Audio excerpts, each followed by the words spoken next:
السلام علیکم ورحمۃ اللہ وبرکاتہ۔ الحمدللہ کفا وسلام علی عبادہ الذین اصطفیٰ، اما بعد۔ محترم ناظرین کرام، آسان درس قرآن کے اندر 27ویں پارے کا 7واں رکوع ہے، جس کے اندر 30 آیتیں ہیں۔ سورہ نجم سورہ نمبر 53 میں آیت نمبر 33 سے آیت نمبر آخری آیت 62 تک۔ اعوذ باللہ من الشیطان الرجیم، بسم اللہ الرحمن الرحیم۔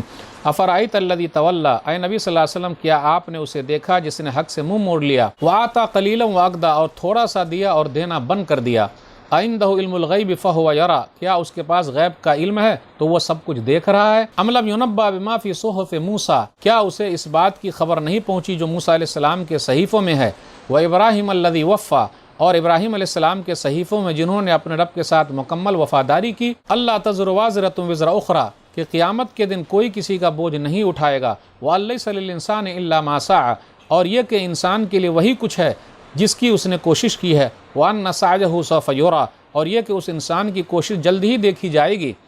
ثُمَّ يُجْزَاهُ الْجَزَاءَ الْأَوْفَىٰ، پھر اس انسان کو اس کا پورا بدلہ دیا جائے گا، وَأَنَّ إِلَىٰ رَبِّكَ الْمُنتَهَىٰ، اور یہ کہ سب کو آپ صلی اللہ علیہ وسلم کے رب کے پاس ہی جانا ہے، وَأَنَّهُ هُوَ أَضْحَكَ وَأَبْكَىٰ، وہی اللہ ہنساتا ہے وہی رلاتا ہے، وَأَنَّهُ هُوَ أَمَاتَ وَأَحْيَا، وہی اللہ موت دیتا ہے وہی زندگی دیتا ہے، وَأَنَّهُ خَلَقَ الزَّوْجَيْنِ الذَّكَرَ وَالْأُنثَىٰ، اور اسی اللہ نے نر اور مادہ یعنی جوڑا پیدا کیا ہے، من نطفۃ اذا تمنی، ایک بوند منی کے قطرے سے جو ماں کے پیٹ میں ٹپکایا جاتا ہے، وَأَنَّ عَلَيْهِ النَّشْأَةَ الْأُخْرَىٰ، اور قیامت کے دن دوسری بار پیدا کرنا بھی اسی اللہ کی ذمہ داری ہے، وَأَنَّهُ هُوَ أَغْنَىٰ وَأَقْنَىٰ، اور وہی اللہ مالدار بناتا ہے اور وہی غریب بنا دیتا ہے، وَأَنَّهُ هُوَ رَبُّ الشِّعْرَىٰ، اور وہی اللہ شعرا ستارے کا رب ہے، وَأَنَّهُ أَهْلَكَ عَادًا الْأُولَىٰ، اور اسی اللہ نے پچھلے زمانے کی ہود علیہ السلام کی قوم عاد کو ہلاک و برباد کر دیا، وَثَمُودَ فَمَا أَبْقَىٰ، اور اسی اللہ نے صالح علیہ السلام کی قوم سمود کو بھی ہلاک کر دیا ہے اور ان میں سے کسی کو بھی باقی نہ چھوڑا، وَقَوْمَ نُوحٍ مِّن قَبْلُ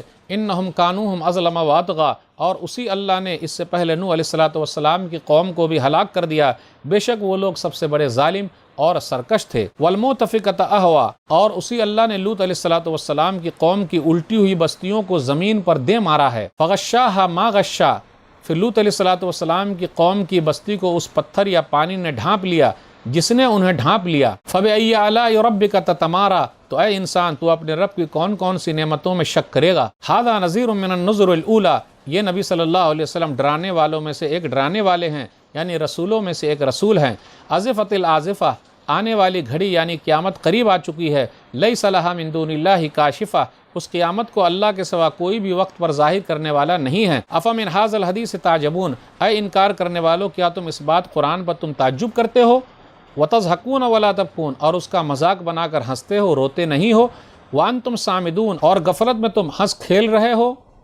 فاسجدوا للہ واعبدوا، اے لوگو اب تم لوگ اللہ کے لیے سجدے کرو اور اسی کی عبادت کرو۔ ناظرین کرام، آسان درس قرآن کے اندر 27ویں پارے کا 7واں رکوع، جس کے اندر 30 آیتیں، سورہ نجم سورہ نمبر 53 میں آیت نمبر 33 سے آخری آیت نمبر 62 تک۔ آیت نمبر 34 پر غور کیجئے، تھوڑا سا دے کر ہاتھ روک لیا، وَآتَىٰ قَلِيلًا وَأَكْدَىٰ، یعنی بخیلی کر رہا ہے، پورا دینا چاہیے تھا، کام شروع کیا اللہ کے راستے میں تو پورا دے، لیکن بخیلی کر رہا ہے، منزل تک نہیں پہنچا، عِندَهُ علم الغیب فَهُوَ يَرَىٰ، کیا اس کے پاس غیب کا علم ہے کہ اگر خرچ کرے گا تو مال برباد ہو جائے گا، ختم ہو جائے گا؟ ایسا نہیں ہے، بلکہ یہ اس لیے ایسا کر رہا ہے، بخیلی کر رہا ہے، دنیا کی محبت میں پھنسا ہوا ہے اور آخرت پر اس کو یقین نہیں، اس لیے مال نہیں دیتا ہے، کل قیامت کے دن کوئی کسی کا بوجھ نہیں اٹھائے گا، اللہ تزر وازرۃ وزر اخری،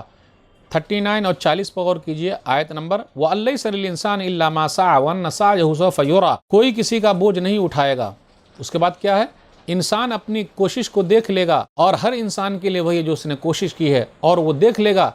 کل قیامت کے دن جو اس نے کوشش کی ہے، اس کی جو محنت ہے اس کا پھل اس کو ملے گا، دنیا میں جو نیک عمل کیا ہے اس کا ثواب اس کو ملتا رہے گا۔ ایک حدیث پر غور کیجئے، مرنے کے بعد 3 چیزوں کا ثواب ملتا ہے، صحیح مسلم کتاب الوصیہ حدیث نمبر 1631، اذا مات الانسان انقطع عنه عمل الا من 3 الا من صدقۃ جاریہ او علم ينتفع به او ولد صالح يدعو له، صدقہ جاریہ یا علم جس سے لوگ فائدہ اٹھائیں، یا نیک اولاد جو دعا کرے، سب سے بہترین کمائی انسان کی نیک اولاد ہے، سنن صحیح کتاب البیوع حدیث نمبر 4450، ان اولادکم من اطیب کسبکم فکلوا من کسب اولادکم، تمہاری بہترین کمائی تمہاری اولاد ہے، اس لیے تم لوگ اولاد کی کمائی میں سے کھاؤ۔ صدقہ جاریہ کیا ہے؟ جو وقف کر کے گیا ہے، نیکیاں کر کے گیا ہے، دین کے کام کیے، مسجد بنائی، مدرسے بنائے، اس کا ثواب ملتا رہے گا۔ وَنَكْتُبُ مَا قَدَّمُوا وَآثَارَهُمْ، سورہ یاسین سورہ نمبر 36 آیت نمبر 12، ہم لکھتے جا رہے ہیں جو انہوں نے آگے پیش کیا اور جو پیچھے چھوڑا ہے۔ علم کی نشر و اشاعت کی ہے، لوگوں کو پڑھایا ہے، کتابیں لکھی ہیں، تقریریں کی ہے، ویڈیو بنائی ہے، اللہ کا پیغام اللہ کے بندوں تک پہنچایا ہے۔ تو جب تک لوگ عمل کرتے رہیں گے، سنتے رہیں گے، اس کا ثواب مرنے کے بعد بھی ملتا رہے گا۔ صحیح مسلم کتاب العلم حدیث نمبر 2674، ابو ہریرہ رضی اللہ تعالیٰ عنہ سے روایت ہے، نبی صلی اللہ علیہ وسلم نے فرمایا من دعا الی ھدی کان لہ من الاجر مثل اجور من تبعہ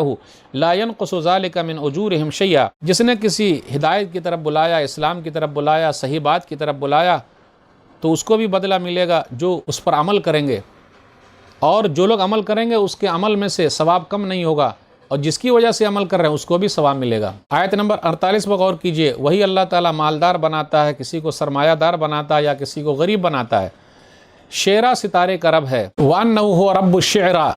اور وہی اللہ شعرا ستارے کا رب ہے۔ آیت نمبر 49 میں شعرا ستارہ کیا ہے؟ زمانے جاہلیت میں عرب کے کچھ لوگ اس ستارے کی پوجا کرتے تھے، یہ ستارہ نکلے تو بھلائی آئے کہا جاتا تھا۔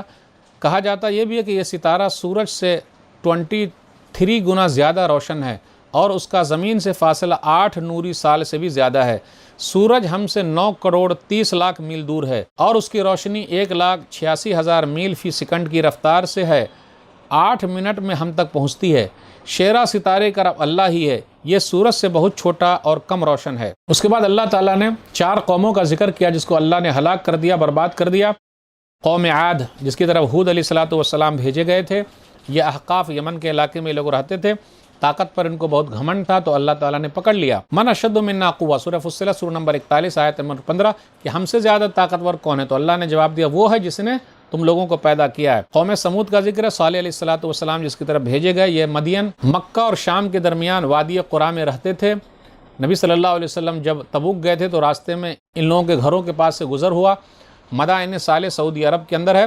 اونٹنی نکلی پہاڑ سے، ان لوگوں نے قتل کر دیا، مار دیا، تو اللہ کا عذاب آیا۔ نوح علیہ السلام کی قوم نہیں مانی تو اللہ تعالیٰ نے ڈبو دیا۔ پھر اسی طرح لوط علیہ السلام کی قوم برائی کرتی تھی، مرد سے خواہش پوری کرتے تھے۔ صدوم کا علاقہ یہ فلسطین کی طرف ہے، اللہ تعالیٰ نے ان لوگوں کو بھی برباد کر دیا، پوری بستی پلٹ دی، اور بحر مردار ڈیڈ سی ہے۔ فغشاها ما غشا، پھر لوط علیہ السلام کی قوم کی بستی کو اس پتھر یا پانی کا عذاب نے ڈھانپ لیا جس نے انہیں ڈھانپ لیا۔ اس سے مراد وہ بستیاں ہیں جن کی طرف لوط علیہ السلام بھیجے گئے تھے۔ لوط علیہ السلام کی اصل بستی کا نام صدوم ہے۔ وہ لوگ مرد سے خواہش پوری کرتے تھے تو فرشتوں نے اوپر اٹھا کر نیچے زمین پر دے مارا، کالا پانی ان پر چڑھ گیا، بحر میت یا مردار سمندر یا ڈیڈ سی کہتے ہیں۔ پھر اللہ تعالیٰ نے کہا کہ اب بتاؤ اللہ کی کون کون سی نعمتوں میں تم لوگ شک کرو گے۔ نبی صلی اللہ علیہ وسلم کے بارے میں کہا یہ تو ڈرانے والے جیسے کہ پچھلے ڈرانے والے گزر چکے، اب بتاؤ انکار کرنے والوں قرآن پر تعجب کرتے ہو، تم لوگ ہنستے ہو، روتے نہیں ہو۔ ایمان والوں سے کہا جا رہا اللہ کے لیے سجدہ کرو اور اللہ کی عبادت کرو۔ نبی صلی اللہ علیہ وسلم نے اس سورہ کی تلاوت کی اور اس کے بعد سب لوگ سجدے میں چلے گئے۔ امیہ بن خلف ایسا تھا، اس نے سجدہ نہیں کیا، صرف پتھر لے کر مٹی لے کر لیا، پھر بعد میں وہ کفر پر ہی مارا گیا۔ تو ناظرین اکرام، آج کے درس میں بس اتنا ہی۔ اللہ سے دعا ہے کہ اللہ تعالی ہم لوگ قرآن کریم کو پڑھنے، پڑھانے، سمجھنے، سمجھانے، عمل کرنے اور لوگوں تک پہنچانے کی توفیق دے، آمین۔ والسلام علیکم ورحمۃ اللہ وبرکاتہ۔